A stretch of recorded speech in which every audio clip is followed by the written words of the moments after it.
السلام علیکم ورحمۃ اللہ وبرکاتہ۔ ان الحمد للہ والصلاۃ والسلام علی رسول اللہ اما بعد۔ پچھلے ایپیسوڈ میں ایک دوسری حدیث ہم نے الاربعون النبویہ کی ہم پڑھ رہے تھے، اور ہم جس بات تک پہنچے تھے وہ یہ تھا کہ جبریل علیہ السلام جو ہے وہ ایک خاص حیت اور صورت میں اللہ کے نبی صلی اللہ علیہ وسلم کے پاس آ کے دو زانوں ہو کے آمنے سامنے بیٹھے، اور جبریل علیہ السلام نے اپنے ہاتھ دونوں ہتھیلیاں جو ہے وہ اللہ کے نبی صلی اللہ علیہ وسلم کی ران مبارک پر رکھیں، اور پھر اس کے بعد جو ہے وہ اللہ کے نبی صلی اللہ علیہ وسلم سے سوال کیا۔ اچھا، عمر بن خطاب رضی اللہ تعالیٰ عنہ سے یہ حدیث مروی ہے، اور عمر بن خطاب فرماتے ہیں کہ ہم نبی صلی اللہ علیہ وسلم کے ساتھ ایک دن بیٹھے تھے تو یہ واقعہ ہوا۔ دوسری روایت میں یہ ہمیں الفاظ ملتے ہیں جس سے یہ پتہ چلتا ہے کہ اللہ کے نبی صلی اللہ علیہ وسلم ایک نمایاں ہو کے بیٹھے تھے، جیسے کہ ایک ٹیچر آج کے دور میں کرسی پہ یا ممبر پر بیٹھتا ہے، اور اسی طرح جو شاگرد ہیں وہ ان کے ارد گرد بیٹھتے ہیں۔ تو دوسری روایت میں جو الفاظ ملتے ہیں وہ یہ ہیں کہ کان نبی صلی اللہ علیہ وسلم بارزن یومن للناس، کہ اللہ کے نبی صلی اللہ علیہ وسلم اس دن ظاہر تھے، یعنی نمایاں تھے لوگوں کے لیے، یعنی اگر کوئی شخص آتا تو یہ پتہ چلتا اس کو کہ ایک شخص جو ہیں وہ ٹیچر ہیں اور باقی جو لوگ ہیں وہ اسٹوڈنٹس ہیں۔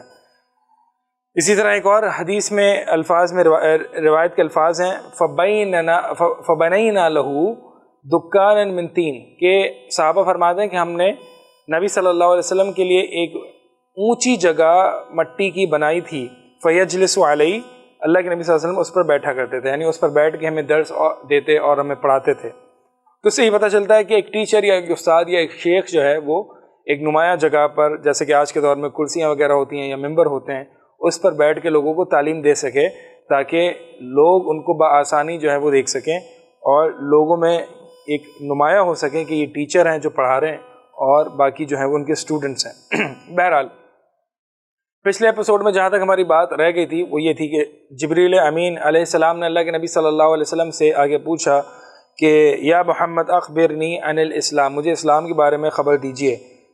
فقال رسول اللہ صلی اللہ علیہ وسلم، اللہ کے رسول صلی اللہ علیہ وسلم نے فرمایا الاسلام ان تشہد ان لا الہ الا اللہ وان محمدا رسول اللہ، اسلام یہ ہے کہ تو گواہی دے کہ اللہ کے علاوہ کوئی معبود برحق نہیں ہے، اور بے شک محمد صلی اللہ علیہ وسلم اللہ کے رسول ہیں۔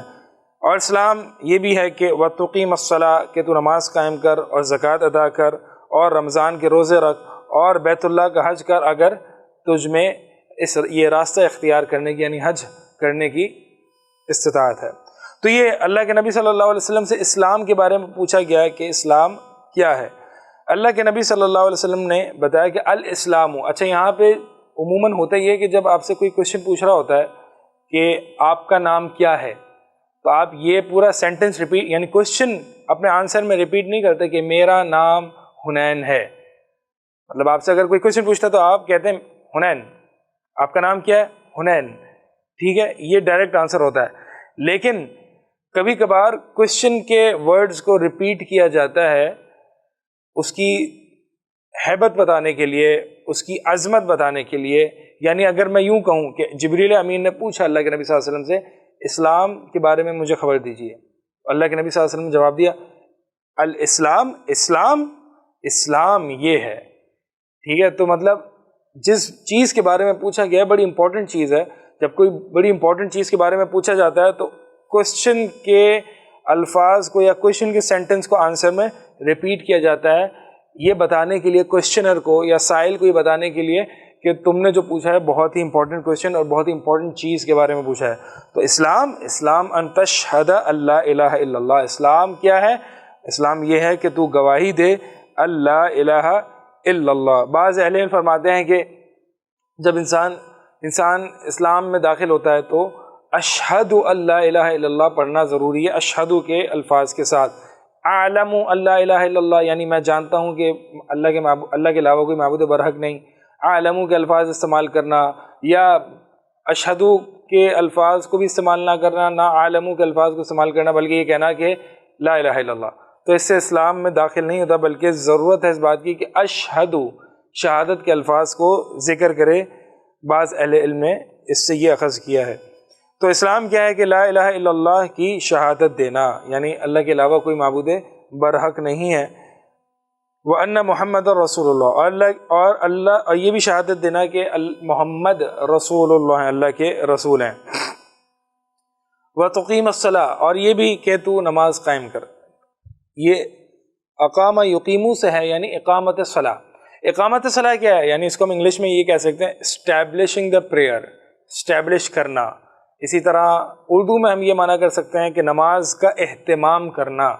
عموماً ہم یہ کہتے ہیں کہ نماز پڑھ لو، میں نے نماز پڑھ لی، لیکن عربی میں اقامت الصلاۃ کا یہ معنی نہیں کہ میں نے نماز پڑھ لی یا نماز پڑھ لو، بلکہ اقامت الصلاۃ کا صحیح ترجمہ اگر ہم اس کے قریب آ سکیں تو اسٹیبلشنگ دا پریئر یا نماز کا اہتمام کرنا۔ نماز پڑھنے اور نماز کا اہتمام کرنے میں بہت فرق ہے۔ نماز پڑھنا بس نماز پڑھنا ہوتا ہے، لیکن نماز کا اہتمام کرنا کا مطلب یہ ہے کہ اس کی ساری پراپر کنڈیشنز کے ساتھ، سنن کے ساتھ، سنتوں کے ساتھ، جس طرح کہ نبی صلی اللہ علیہ وسلم نے نماز پڑھی، اور اسی طرح باقاعدہ اس کا اہتمام کرنا، اچھے طریقے سے پرسکون انداز میں مسجد چل کے جانا اور پھر تھوڑی دیر انتظار کرنا حتیٰ کہ امام آ جائے، امام کے ساتھ جو ہے وہ نماز پڑھنا بڑے پرسکون ماحول میں اور پرسکون سکینت کے ساتھ اور خشوع و خضوع کے ساتھ۔ یہ سارا کچھ جو نماز پڑھنے کے ساتھ کیا جا رہا ہے اس کو کہتے ہیں اہتمام کرنا۔ تو نماز کے اہتمام کرنے کا کہا گیا، ہمیں نماز پڑھنے کا نہیں کہا گیا۔ تو وَتُقِيمَ الصَّلَاةَ نماز کو قائم کرنا، کیونکہ اقامت جو ہے وہ اس میں ملازمت، یعنی یہ ملازمت یعنی ہمیشگی کا معنی بھی پایا جاتا ہے۔ تو اس کا مطلب یہ نہیں ہے کہ اسلام صرف ایک دو نماز کا نام ہے، یا اسلام صرف عید کی نمازوں کا یا جمعے کی نماز کا نام ہے، نہیں، بلکہ اقامت الصلاۃ میں اقامہ یا اقامہ یقیمو میں جو معنی جو پایا جاتا ہے وہ ملازمہ کا معنی پایا جاتا ہے، یعنی لازم قرار دینا، یعنی نماز کو اپنے روز مرہ کے روٹین میں 5 وقت کی نماز کو اپنے اوپر لازم قرار دینا، ملازمت اختیار کرنا، یعنی ہمیشگی اور دوام اختیار کرنا، کنسسٹنسی کے ساتھ نماز کو قائم کرنا۔ تو اقامہ یقیمو اقامتن میں ملازمہ کا بھی معنی پایا جاتا ہے، اور نہوض وعد کے ساتھ، اس کا مطلب ہے کھڑے ہونا، رائز کرنا، پراپر طریقے سے اس کو بجا لانا۔ تو یہ سارے معنی جو ہیں وہ نماز کی اقامت کے اس میں پائے جاتے ہیں۔ تو نماز قائم کرنا دوسرا یہ ہے کہ نماز قائم کرنا، پہلا تھا گواہی دینا کہ اللہ کے علاوہ کوئی معبود برحق نہیں، یہ وہی کلمہ توحید ہے جس کے لیے انسان کو پیدا کیا گیا۔ اگر کلمہ توحید ہے تو سب کچھ ہے، اور اگر لا الہ الا اللہ نہیں ہے تو کچھ بھی نہیں ہے۔ اسی توحید کی وجہ سے، اسی لا الہ الا اللہ کی وجہ سے انسان کو پیدا کیا، اور یہ جو کچھ آسمان اور زمین میں اور سورج، چاند، چرند پرند، پہاڑ، جتنی یہ پوری کائنات اللہ تعالیٰ نے انسان کے لیے مسخر کی ہے اور انسان کو پیدا کیا ہے توحید کے لیے، یعنی یہ پورا جو ہم کائنات اور جو کچھ ہم اس میں دیکھتے ہیں، جو کچھ اللہ کی مخلوق ہے، یہ سب کے صرف ایک ہی پرپس کو سرو کر رہے ہیں، ایک ہی مقصد کو اچیو کرنے کے لیے، اور وہ ہے لا الہ الا اللہ۔ تو پہلی چیز کلمہ شہادت ہے، دوسری چیز جو ہے وہ اسلام میں یہ ارکان اسلام جو ہے وہ کہا جاتا ہے، جس کو pillars of faith, pillars of Islam کہتے ہیں۔ دوسری چیز جو ہے وہ نماز قائم کرنا ہے۔ تیسری چیز وہ تؤتی الزکوٰۃ، زکوٰۃ ادا کرنا، زکوٰۃ ادا کرنا۔ اب زکوٰۃ ہم سب جانتے ہیں، اس میں بہت زیادہ تفصیل کی ضرورت نہیں ہے۔ زکوٰۃ کا جو ہے وہ لغوی معنی نما یعنی گروتھ، اور تطہیر یعنی پاک کرنے کے معنی میں آتا ہے۔ تو زکوٰۃ کو زکوٰۃ اس لیے کہتے ہیں کیونکہ یہ مال کو گرو کرتا ہے، یعنی مال کو بڑھاتا ہے، مال میں برکت دیتا ہے۔ اور تطہیر سے اس کا کیا ریلیشن ہے؟ تطہیر سے اس کا یہ ریلیشن ہے، یعنی طہارت سے، کہ یہ مال کو پاک کرتا ہے۔ یعنی اگر انسان جو ہے وہ کبھی کبھار نہ چاہتے ہوئے یا نہ جانتے ہوئے اگر وہ کاروبار میں ٹرانزیکشن میں جھوٹ وغیرہ بول دیا ایک آدھ دفعہ، اس کو مطلب بے دہانی میں انسان بول دیتا ہے، یا کچھ یہاں وہاں کا تھوڑا سا حرام کسی کو ایسے ہی الٹا سیدھا بول دیا، یا کسی کو برا بھلا کہہ دیا، تو یہ کاروبار یا آمدنی میں جو تھوڑا سا حرام ایلیمنٹ آ رہا ہے، یہ انوالنٹریلی آ رہا ہے، ٹھیک ہے، اختیاری طور پر نہیں بلکہ بے اختیاری طور پر اگر اس طرح کے ایلیمنٹس آ رہے ہیں تو زکوٰۃ اس طرح کی حرام ایلیمنٹس کو پاک کر دیتا ہے، یعنی مال کو پاک کر دیتا ہے۔ اب آپ کا مال پاک ہے، اسی طرح آپ کے باقی مال کو جو آپ کی ویلتھ ہے اس کو بھی پاک کر دیتا ہے. اسی طرح تطہیر کا معنی اس میں اس طرح بھی پایا جاتا ہے طہارت کا کہ یہ انسان کے اندر بخل اور دیگر امراض القلوب کو پاک کر دیتا ہے. انسان کو بیماری سے پاک کر دیتا ہے، خصوصاً بخل اور کنجوسی اور کبر وغیرہ کی بیماری سے پاک کر دیتا ہے. تو اس لیے اس کو زکوٰۃ کہا جاتا ہے. زکوٰۃ نما سے ہے یعنی بڑھنے سے، چونکہ یہ مال کو بڑھاتا ہے، اور اسی طرح تطہیر سے بھی ہے یعنی طہارت سے، چونکہ یہ مال کو پاک کرتا ہے، انسان کو اس کے امراض سے بھی پاک کر دیتا ہے. اسی طرح صلات کا جو لغوی معنی ہے وہ دعا ہے، چونکہ صلات جو ہے وہ جو کہ نماز ہے جس کی ابتدا تکبیر تحریمہ سے اور انتہا تسلیم پر ہو، یہ ایک مخصوص افعال کا نام ہے جو مخصوص اوقات میں ادا کی جاتی ہے اور مخصوص طریقے سے کی جاتی ہے. چونکہ یہ دعا کی ایک خاص کیفیت ہے، یعنی نماز کے ذریعے بندہ اللہ تعالیٰ سے یہ طلب کر رہا ہے کہ اللہ میں تیرے آگے جھک رہا ہوں، یہ رکوع کر رہا ہوں یا سورہ فاتحہ پڑھ رہا ہوں اور سورت پڑھ رہا ہوں، سجدہ کر رہا ہوں، تو میں صرف اور صرف تیری رضا چاہتا ہوں اور تیری جنت کو چاہتا ہوں. تو نماز بھی پوری ایک خاص انداز ہے دعا کا. اس لیے یعنی یہ بتا میں یہ رہا ہوں کہ لغوی اور اصطلاحی معنی میں کیا ربط اور کنیکشن ہے.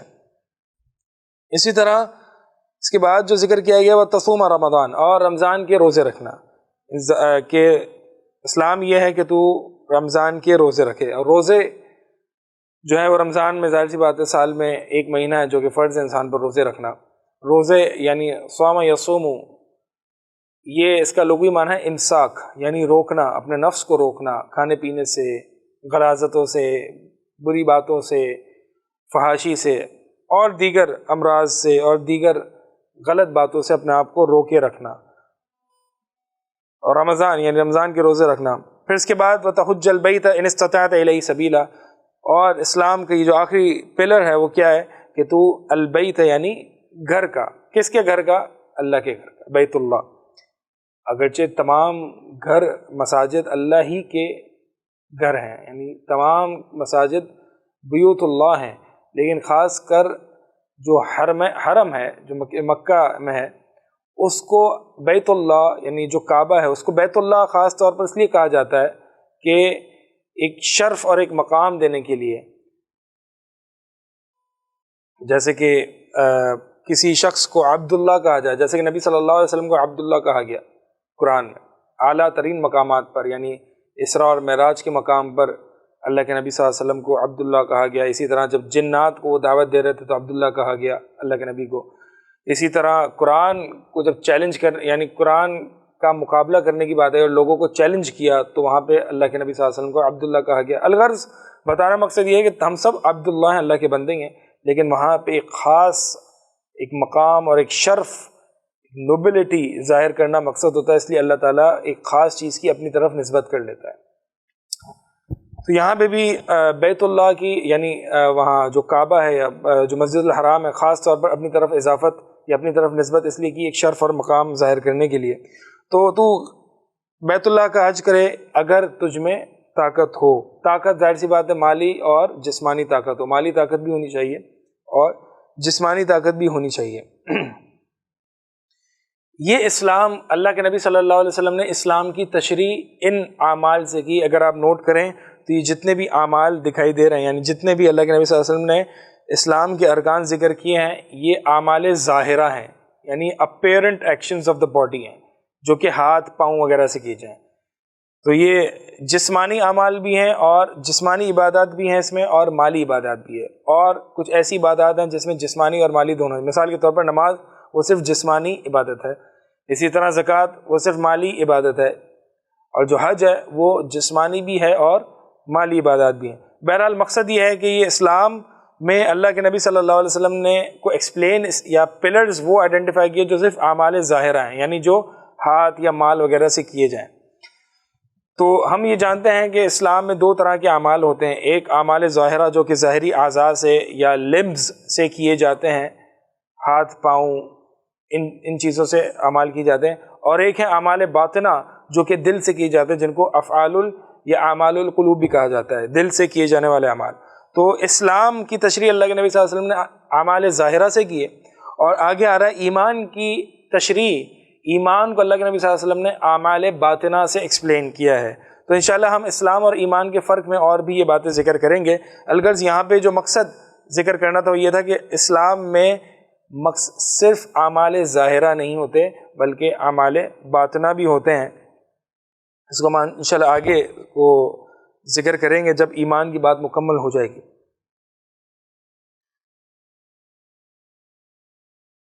پھر جبریل علیہ السلام اللہ کے نبی صلی اللہ علیہ وسلم کے یہ جواب سن کے کہتے ہیں صدقتا، آپ نے سچ کہا.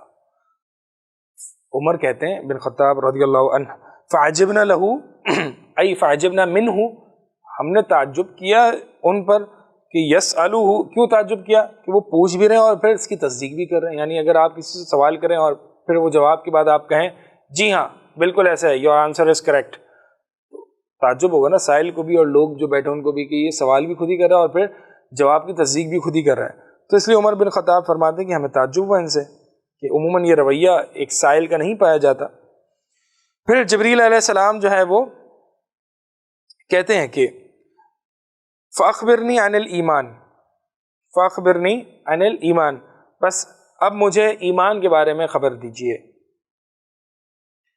اللہ کے نبی صلی اللہ علیہ وسلم فرماتے ہیں ان تؤمن باللہ، ایمان یہ ہے کہ تو اللہ پر ایمان لائے، وملائکتہ، اور ملائکہ پر ایمان لائے، وکتبہ، اور اللہ کی کتب پر ایمان لائے، ورسلہ، اور اس کے رسولوں پر ایمان لائے. اب دیکھیں جتنی جگہ یہ جو ہا ضمیر آ رہی ہے نا، یہ ہوا ضمیر جو ہے وہ اللہ ہی لفظ جلالہ کی طرف لوٹ رہی ہے، یعنی اللہ پر ایمان اصل ہے.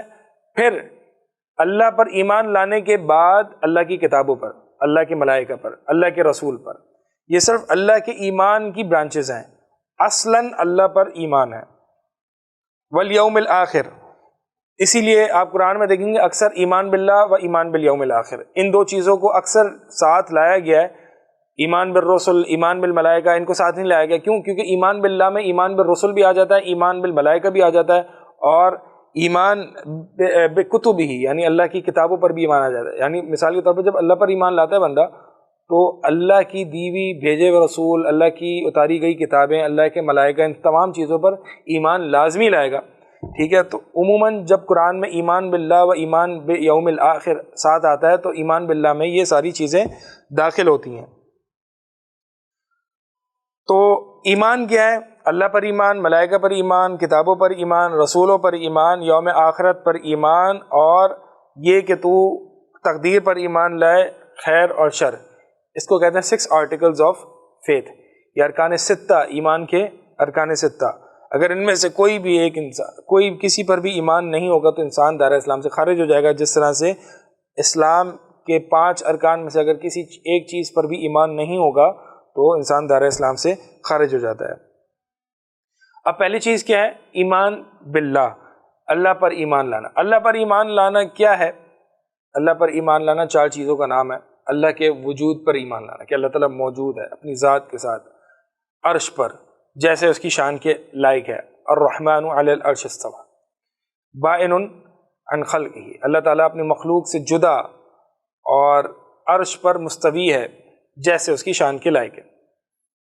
تو اللہ کے وجود پر ایمان. دوسرا اللہ کی ربوبیت پر ایمان، یعنی اللہ کو رب ماننا، اللہ کے رب ہونے پر ایمان. اور رب میں 4 چیزوں کا ہونا ضروری ہے. جب آپ کسی ذات کو رب مانتے ہیں تو اس کو مالک بھی مانتے ہیں، 1 رازق بھی مانتے ہیں، 2 مدبر بھی مانتے ہیں، 3 اور خالق بھی مانتے ہیں، 4. تو مالک، رازق، مدبر اور خالق، یہ 4 چیزوں پر ایمان لانا کسی کو رب ماننے کے برابر ہے. تو اگر ہم اللہ تعالیٰ کو رب مانتے ہیں تو اس کا مطلب یہ ہے کہ اللہ کو خالق، مالک، رازق، مدبر، یہ 4 چیزیں ہم مان رہے ہیں. ٹھیک ہے، یہ لازم ہے ماننا.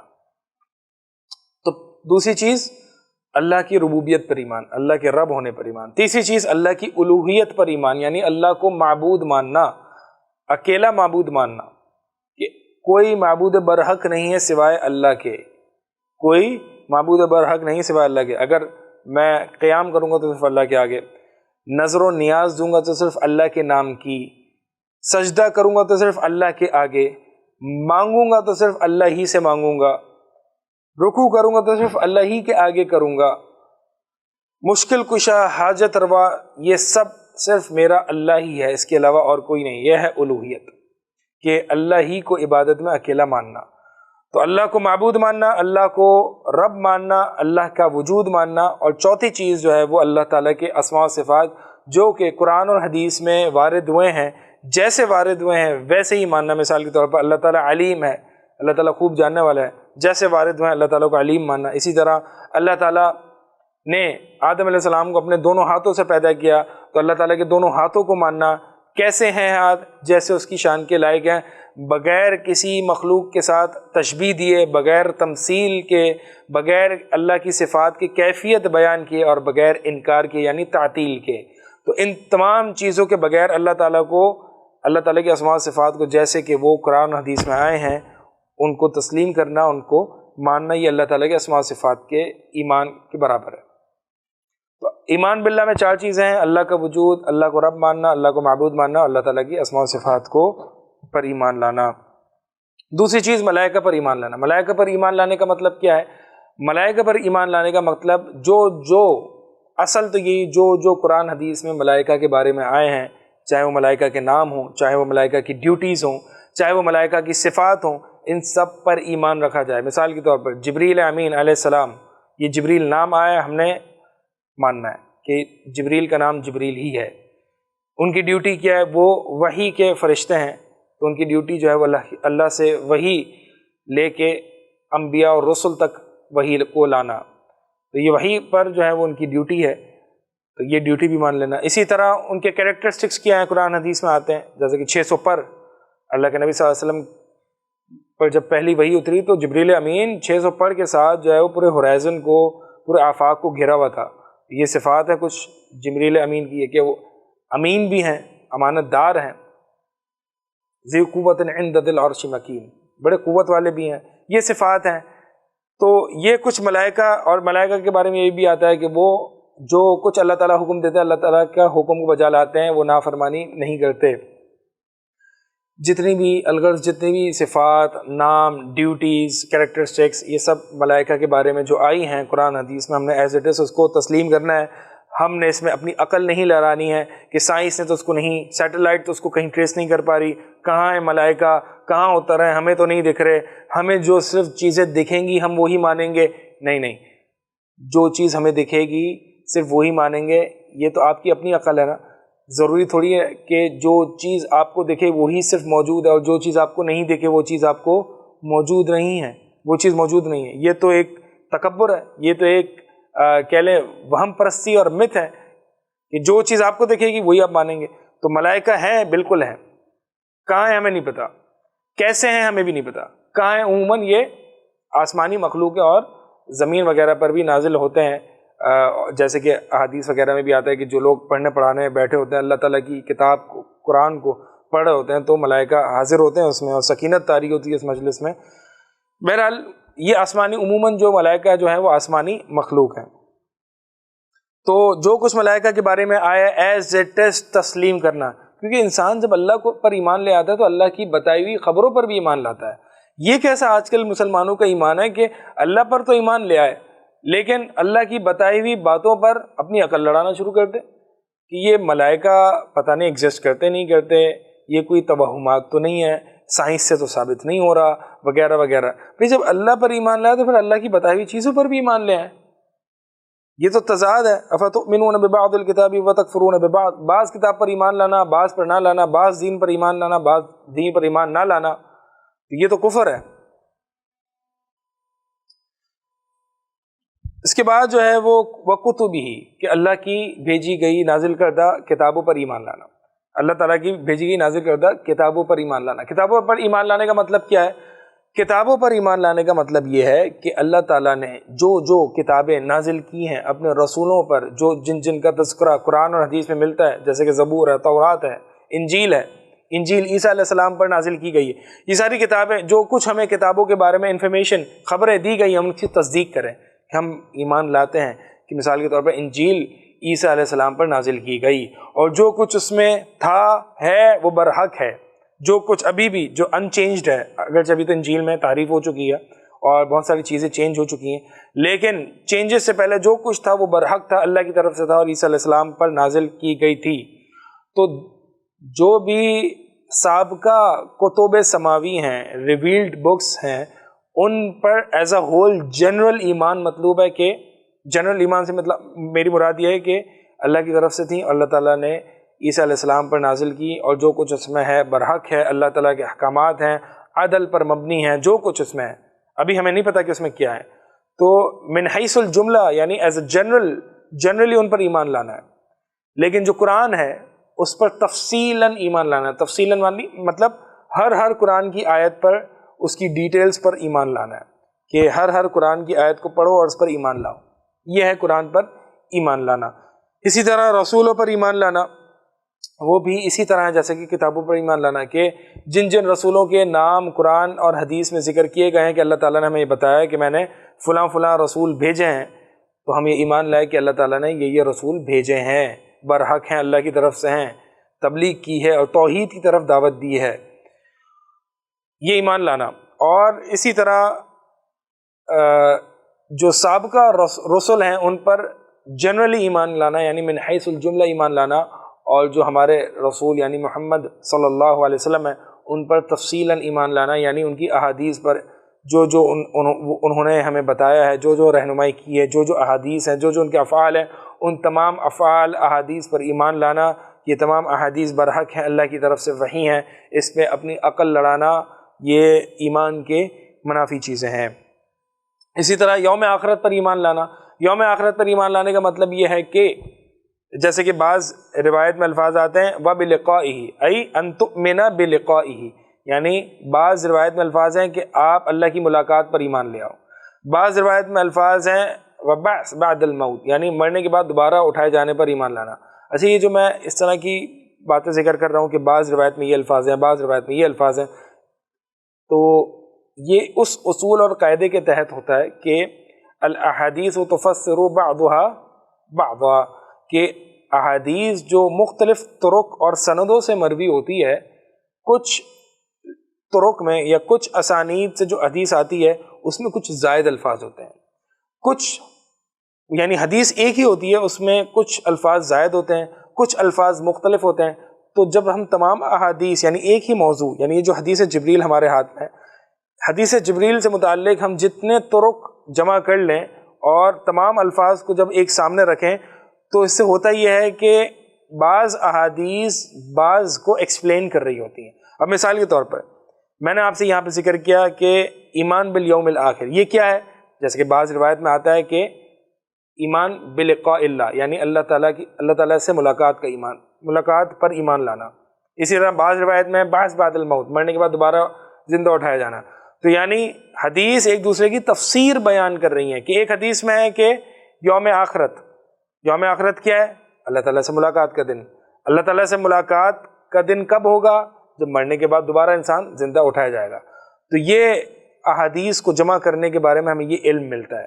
اچھا، ایک سوال آ سکتا ہے وہ یہاں پہ جو عموماً لوگ کرتے بھی ہیں جب ہم اصول حدیث وغیرہ اس طرح کے مضامین پڑھتے ہیں، اور وہ یہ ہے کہ یہ واقعہ تو ایک دفعہ پیش ہوا، یہ واقعہ حدیث جبریل والا تو ایک دفعہ پیش ہوا، تو یہ کیوں الفاظ مختلف مل رہے ہیں اللہ کے نبی صلی اللہ علیہ وسلم سے؟ کہ ایک حدیث میں ایک روایت میں ملتا ہے کہ اللہ کے نبی نے فرمایا یوم آخرت پر ایمان لانا، ایک روایت میں آتا ہے کہ اللہ سے ملاقات پر ایمان رکھنا، ایک روایت میں آتا ہے کہ مرنے کے بعد دوبارہ زندہ. حالانکہ اللہ کے نبی صلی اللہ علیہ وسلم نے تو ایک ہی لفظ ادا کیے ہوں گے اس موقع پر.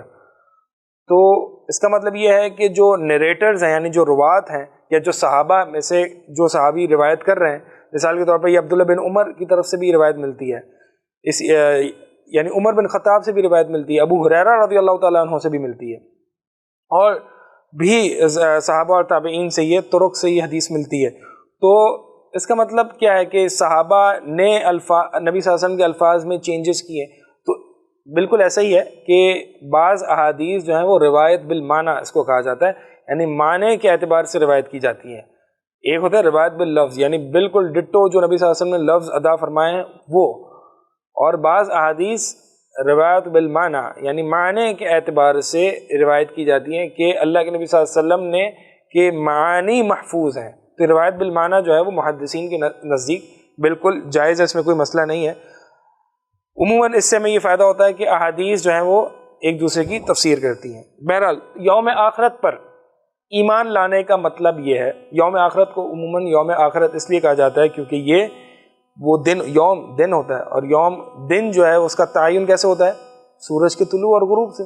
سورج کا طلوع ہونا یہ یوم کی ابتدا ہے، سورج کا غروب ہونا یہ دن کی انتہا ہے۔ تو یوم آخرت، اس کو یوم آخرت اس لیے کہا جاتا ہے کیونکہ یہ آخری دن ہے، یعنی سورج کو آپ جانتے ہیں قرآن اور احادیث میں ہمیں ملتا ہے کہ سورج کو لپیٹ دیا جائے گا اس دن، قیامت والے دن، ٹھیک ہے۔ اور وجمع الشمس والقمر، یعنی سورج اور چاند کو جو ہے وہ لپیٹ دیا جائے گا، گرہن لگ جائے گا۔ بہرحال یہ سب تباہ و برباد ہو جائے گا، تو لہٰذا جب سورج اور یہ سب کچھ لپیٹ دیا جائے گا تو پھر دن بھی ختم ہو جائیں گے، ٹھیک ہے جی۔ تو یوم آخرت کو اس لیے یوم آخرت کہا جاتا ہے کیونکہ یہ آخری دن ہوگا۔ اس کے بعد کیسے دن ہوں گے، کیسے ایام ہوں گے، سورج کے تعین سے ایام ہوں گے یا دوسرا سورج ہوگا یا کیا ہوگا، یا سورج ہوگا یا نہیں ہوگا، اللہ تعالیٰ عالم۔ بہرحال ہمیں یہ ملتا ہے کہ جنت میں تو سورج نہیں، جنت میں دھوپ نہیں پڑے گی، بلکہ سایوں کا ذکر آتا ہے کہ انسان وہاں جنتی جو ہوں گے وہ سائے میں ہوں گے۔ ظاہر سی بات ہے یہ بھی سوال آ سکتا ہے کہ سایہ تو تبھی ہوتا ہے کہ جب سورج ہو۔ بہرحال یہ آخرت کے معاملات ہیں، ہمیں اس میں عقل لڑانے کی ضرورت نہیں ہے۔ ہمیں یہ پتہ ہے کہ یہ جو سورج ہے یہ لپیٹ دیا جائے گا، تو دنیاوی والے جو دن ہیں وہ ختم ہو جائیں گے۔ اس کے بعد کیا ہوگا، دن کیسے ہوں گے، دن کا تعین کیسے ہوگا، کوئی الگ سے سورج ہوگا، یہی سورج جو ہے وہ، اب جیسے کہ زمین کے بارے میں آتا ہے نا، یوم تبدل الارض غیر الارض، کہ زمین اس دن دوسری زمین سے تبدیل کر دی جائے گی، یعنی یہی زمین ہوگی، زمین کی اصل باقی رہے گی، لیکن زمین بحیثیت زمین اس کی صورت اور وہ تبدیل کر دی جائے گی، لیکن اس کی اصل باقی رہے گی۔ تو یہ سورج کے بارے میں بھی مطلب ایک پاسبلٹی ہو سکتی ہے، اللہ تعالیٰ عالم، ہم کوئی حتمی بات یہاں پہ نہیں کر سکتے۔ تو جس طرح سے دنیا کی زمین کی اصل اور ایسنس باقی رہے گی اور تبدیل ہو جائے گی، چینج ہو جائے گی، الگ طریقے کی الگ کیفیت میں ہو جائے گی، تو اسی طرح سورج کا بھی کچھ ممکن ہے، ہمیں کچھ پتہ نہیں ہے۔ بہرحال اللہ تعالیٰ عالم۔ تو یوم آخرت پر ایمان لانے کا مطلب یہ ہے کہ ایمان لایا جائے یوم آخرت کے بارے میں جتنی تفاصیل قرآن حدیث میں آئی ہے۔ مثال کے طور پر میدان محشر، سورج 1 میل کے فاصلے پر ہوگا، لوگ نشے کی حالت میں گھوم رہے ہوں گے، وَتَرَى النَّاسَ سُكَارَىٰ وَمَا هُمْ بِسُكَارَىٰ، آپ دیکھیں گے کہ لوگ نشے کی حالت میں ہیں لیکن وہ نشے کی حالت میں نہیں ہوں گے، وَلَٰكِنَّ عَذَابَ اللَّهِ شَدِيدٌ، لیکن اللہ کا عذاب بڑا شدید ہوگا۔ اس دن بچہ جو ہے وہ بوڑھا ہو جائے گا۔ وَكَيْفَ تَتَّقُونَ يَوْمًا إِن كَفَرْتُمْ، کہ اگر تم نے کفر کیا تو تم یوم یجعل الولدان شیبا، اس دن کیسے ڈرو گے، جو وہ دن جو بچوں کو بوڑھا کر دے گا۔ اسی طرح میزان رکھا جائے گا، قائم کیا جائے گا، اعمال کو تولا جائے گا، پل صراط، اور اسی طرح جنت جہنم، یہ جو باتیں ہیں قیامت اور آخرت سے متعلق، ان سب پر ایمان رکھا جائے کہ جنت برحق ہے، جہنم برحق ہے، اور جنت میں صرف اہل التوحید یعنی توحید والے ہی جائیں گے، اور جو بھی شرک کی حالت میں مرے گا وہ جہنم میں ہمیشہ ہمیشہ کے لیے جائے گا۔ اور اسی طرح میزان قائم ہوگا، اور اسی طرح قبروں سے انسانوں کو دوبارہ سے اٹھایا جائے گا۔ تو یہ ساری باتیں جو ہیں وہ ایمان بالیوم الآخر، آخرت کے دل پر ایمان کس میں آتی ہے۔ اگر کوئی ایک چیز میں بھی شک آ گیا، مثال کے طور پر کہ بہت سے لوگوں کو عذاب قبر میں شک ہوتا ہے کہ پتہ نہیں عذاب قبر ہے یا نہیں ہے، مجھے تو نہیں دکھتا، اپنی عقل لڑانا شروع کر دیا، تو یہ یوم آخرت کے پر ایمان لانے میں ایک میں آپ نے کمی کر دی، قبر پر ایمان نہیں لائے، ٹھیک ہے۔ اسی طرح اگر کوئی شخص کہتا ہے کہ اس دن شفاعت والا معاملہ نہیں ہوگا، اللہ کے نبی صلی اللہ علیہ وسلم اور مومنین اور شہداء شفاعت نہیں کریں گے، تو آپ نے چونکہ شفاعت بھی قیامت پر ایمان کا ہی حصہ ہے، یوم آخرت میں یہ معاملات ہوں گے، تو اگر کسی نے شفاعت کا انکار کیا تو قیامت کی ڈیٹیلز میں سے اس نے ایک چیز کا انکار کر دیا جو کہ ایک بہت سیریس ایشو ہے اور عقیدے کا ایشو ہے۔ تو اس کے بعد جو ہے وہ اس کے بعد وَتُؤْمِنَ بِالْقَدْرِ خَيْرِهِ وَشَرِّهِ، اور اس کے بعد اللہ کے نبی صلی اللہ علیہ وسلم نے فرمایا کہ چھٹی چیز جو کہ ایمان میں داخل ہے وہ یہ ہے کہ تقدیر پر ایمان۔ تقدیر پر ایمان، یہ تقدیر پر ایمان کیا ہے؟ تقدیر پر ایمان اہل علم فرماتے ہیں کہ 4 چیزوں پر ایمان لانے کے برابر ہے، 4 مراتب التقدیر ہیں، یعنی چاروں پر ایمان لایا جائے گا۔ پہلی چیز علم، کہ اللہ تعالیٰ کو علم تھا، ہے، جو کچھ ہونا ہے اس کے بارے میں بھی علم ہے، اگر ہوتا تو کیسا ہوتا اس کے بارے میں بھی علم ہے۔ اللہ تعالیٰ کو تا قیامت اور ہمیشہ ہمیشہ کے لیے جو کچھ مستقبل میں ہونا ہے، اللہ تعالیٰ کو اس کا ازلی طور پر ہمیشہ سے علم ہے۔ اللہ تعالیٰ جانتا ہے کہ میں اگلے لمحے کیا کروں گا، میرے ساتھ کیا ہوگا، بہت ازلی یعنی ہمیشہ سے اللہ تعالیٰ کو علم ہے۔ ایسا نہیں ہے کہ اللہ تعالیٰ کو بعد میں پتہ چلا کہ میں کیا کروں گا، میرے کرنے کے بعد پتہ چلے گا کہ میں کیا کروں گا، نہیں، بلکہ اللہ تعالیٰ کو ازل سے ان چیزوں کا علم ہے۔ اسی طرح یہ پہلا یعنی اللہ کا علم، یہ پہلا مرتبہ ہے۔ دوسرا مرتبہ مراتب التقدیر میں سے وہ کتابت ہے، جیسے کہ حدیث میں آتا ہے کہ اللہ تعالیٰ نے آسمان اور زمین کی تخلیق کرنے سے 50,000 سال پہلے لکھ دیا ہے جو کچھ ہونا ہے قیامت تک، جو کچھ ہونا ہے۔ تو کتابت ہوئی، یعنی اللہ تعالیٰ کا جو علم تھا وہ اللہ تعالیٰ نے لکھ دیا ہے، محفوظ کر دیا ہے۔ پھر اس کے بعد جو ہے وہ تیسرا مرتبہ مشیت کا ہے کہ اللہ تعالیٰ جو چاہتا ہے وہ ہوگا، یعنی جو ارادہ کرتا ہے، اللہ تعالیٰ جو ارادہ کرتا ہے وہی ہوگا، اور جس کا اللہ تعالیٰ نے ارادہ نہیں کیا وہ چیز واقع نہیں ہوگی۔ چوتھا جو تقدیر پر ایمان لانے کا تقاضا ہے وہ یہ ہے کہ اللہ تعالیٰ کی یعنی خلق، اس کو کہتے ہیں خلق پر ایمان لانا، اللہ تعالیٰ کی تخلیق پر ایمان لانا، یعنی اللہ تعالیٰ کو کسی چیز کا علم ہمیشہ سے ہے، اللہ تعالیٰ نے وہ لکھ بھی دی، پھر اللہ تعالیٰ نے اس کا ارادہ کیا اور پھر اس کو تخلیق کیا، پیدا کیا، یعنی ہر چیز اللہ تعالیٰ کی مخلوق ہے، حتیٰ کہ انسان کے جو افعال ہیں، یہ جو میرا موبائل اٹھانا ہے، میرا ہاتھ اٹھانا ہے، یہ میرا جو فعل ہے یہ بھی اللہ کی تخلیق ہے، یہ میری انسان کی تخلیق نہیں ہے بلکہ اللہ ہی کی تخلیق ہے، ٹھیک ہے۔ اگرچہ انسان کے پاس فری چوائس ہے، انسان کے پاس فری ول ہے، انسان کے پاس اختیار ہے، لیکن بہرحال یہ اللہ کی مخلوق ہے، یہ اللہ تعالیٰ کی خلق ہے۔ ان چاروں چیزوں پر ایمان ہوگا تو پھر تقدیر پر ایمان مکمل ہوگا، لیکن ان چاروں چیزوں پر ایمان نہیں ہوگا تو پھر تقدیر پر ایمان مکمل نہیں ہوگا۔ اور جیسا کہ میں نے بتایا کہ اس ٹکڑے کے لیے عبداللہ بن عمر رضی اللہ تعالی عنہما نے اس حدیث کو روایت کیا۔ اس ٹکڑے کے لیے کیوں؟ کیونکہ جیسے کہ میں نے پچھلی ایپیسوڈ میں شاید بتایا تھا کہ اس ٹکڑے کو بیان اس لیے یعنی اس حدیث کو بیان اس لیے کیا کیونکہ کچھ تابعین آئے تھے عبداللہ بن عمر کے پاس اور کہا کہ کچھ ایسے لوگ نکلے ہیں، ظاہر ہوئے ہیں، جو کہ تقدیر پر ایمان نہیں رکھتے، جو کہ اللہ تعالیٰ کے علم کی نفی کرتے ہیں، یعنی جو علم کا جو تقدیر کا پہلا ہی مرتبہ ہے نا اس کی نفی کر دی کہ اللہ کو علم تھا ہی نہیں کہ جو کچھ ہونے والا ہے، تو اس کی نفی کر دی۔ کچھ لوگ ایسے نکلے جن کو قدریہ کہا جاتا ہے، جو کہ تقدیر کا انکار کرتے ہیں، تو عبداللہ بن عمر رضی اللہ تعالیٰ عنہ نے ان سے برات کا اظہار کیا اور پھر یہ حدیث ذکر کی۔